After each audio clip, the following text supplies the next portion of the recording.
Hoje a gente vai falar para você que de repente chega no final do ano, está meio tristinha, né? Fica meio frustrada porque não consegue de repente cumprir os planejamentos do início do ano, de janeiro, e chega em dezembro já com uma certa dificuldade. Ou então você que acha que essa época é uma época mais difícil mesmo, um pouco triste. Vamos falar com a psicóloga Josiane Coutinho. Olá, boa noite, tudo bem? Bom, a primeira pergunta é para aquela pessoa que realmente acha que essa época do ano, por vários motivos, né, já perdeu muitos entes queridos, ou pela própria época em si, acha essa época muito triste e acaba ficando um pouco deprimido. Quais as dicas para essas pessoas? Como é que essas pessoas podem levar melhor esse período? Bom, acho que a primeira coisa é realmente você fazer um diagnóstico diferencial. Se é um quadro depressivo, se já era algo anterior e que de repente agudizou nessa época de final de ano, ou se é realmente um quadro sazonal, uma depressão sazonal relacionada à época. E tem pessoas, como você bem colocou, que essa época é marcada mais pela tristeza, que tiveram perdas, ou que até a própria memória afetiva do Natal não é boa, né? Pelo seu passado, foi marcado de uma maneira ruim. Então, naturalmente, essa época não vai representar uma coisa positiva, uma coisa boa, né? Mas existem pessoas que tendem a ficar mais tristes nessa época do ano. E, assim, é um contrassenso, porque a gente tem essa expectativa do Natal como uma época alegre, feliz. Você tem toda uma pressão da sociedade, da mídia, para que a gente se coloque assim, né? Ah, mas é tão bom. E aquela pessoa não está em sintonia com isso, né? E, assim, é difícil lidar. A pessoa que realmente tem essa sensação no final do ano, ela se sente um pouco excluída, né? Ela está fora desse ritmo que a grande massa, né? Que o todo, vamos botar assim, está. E ela, além dela experimentar essa tristeza, né, do final do ano, ela se sente sozinha nesse sentimento, porque as pessoas estão cobrando uma alegria dela, né? E aí, o que eu acho que é necessário, sempre que aparece esse sentimento de tristeza mais pontuado, é a gente fazer uma reflexão. A época do final do ano ela é marcada por essa reflexão. Naturalmente, a gente já faz aquele balanço, né, retrospectiva, a gente tem essa tendência a fazer essa análise. E será que eu estou gostando do que eu estou avaliando, né? E às vezes não, às vezes minha vida não está do jeito que eu gostaria, do jeito que eu planejei, do jeito que eu idealizei, né? E aí eu vou ficar triste, eu não vou ficar bem comigo mesmo. Então, é importante se a pessoa conseguir fazer essa reflexão, fazer essa análise, o que está trazendo esse sentimento de tristeza, né? Um pouco como aquela tristeza de sexta-feira. Tem muitas pessoas que na sexta-feira ficam mais entristecidos, passam a semana num ritmo de trabalho, né, atribulados, envolvidos com várias coisas, e aí quando chega a sexta-feira, que vai entrar o final de semana, você obrigatoriamente para, né, que você tem um ritmo mais lento, você se entristece. O que está acontecendo? Será que tem alguma coisa na sua vida que não está bom para você? É importante que a gente faça essa reflexão. E pode ser algo que seja até simples de se modificar, né? A gente tem uma tendência a achar que as coisas são mais difíceis ou mais pesadas do que de fato são, mais distantes da gente. Uma coisa que é muito importante, isso vale em qualquer momento, criar ideais, né, a ter expectativas elevadas.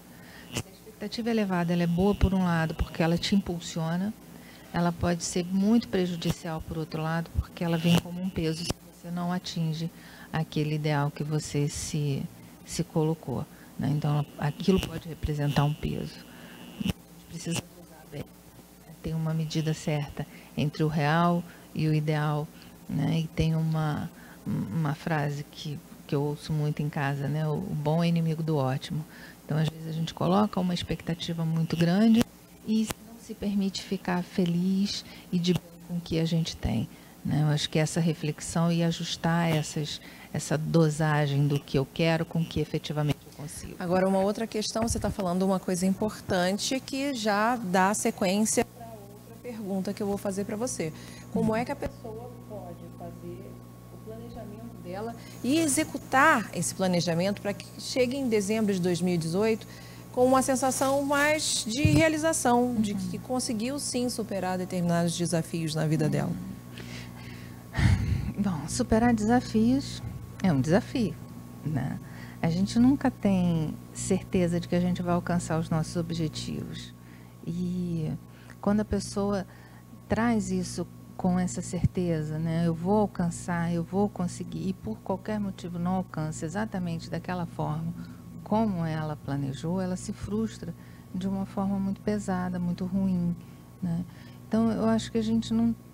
O resultado, ele não está na nossa mão. O caminho é que está na mão, né? Então, se eu... Às vezes, uma coisa que é muito comum e no consultório, às vezes, aparece muito esse tipo de situação no final do ano, aquele aluno que vai ficar reprovado. E aí mobiliza a família lá para outubro, já se dá conta de que não vai conseguir alcançar aquele objetivo, e aí começa aquela pressão, e aí aquele adolescente às vezes chega no consultório.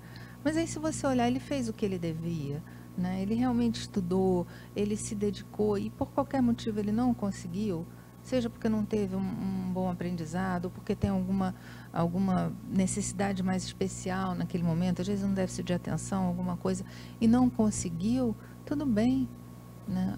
Acho que o problema é quando você não faz o que você deveria ter feito. E aí, além da frustração, vem a culpa, né? Que a gente traz isso muito forte, e a culpa, às vezes, é um inimigo cruel. Então, assim, a gente tem que ter essa meta real, né? Não ter um ideal muito distante daquilo que é possível para mim, adaptar a minha possibilidade, de fato, mas eu preciso ser, de alguma maneira, generoso comigo, né? Então, se eu fiz aquilo que eu deveria ter feito, ou o que foi possível, porque às vezes não é o que eu gostaria, não é o que deveria, mas é o que foi possível naquele momento, eu tenho que saber me perdoar.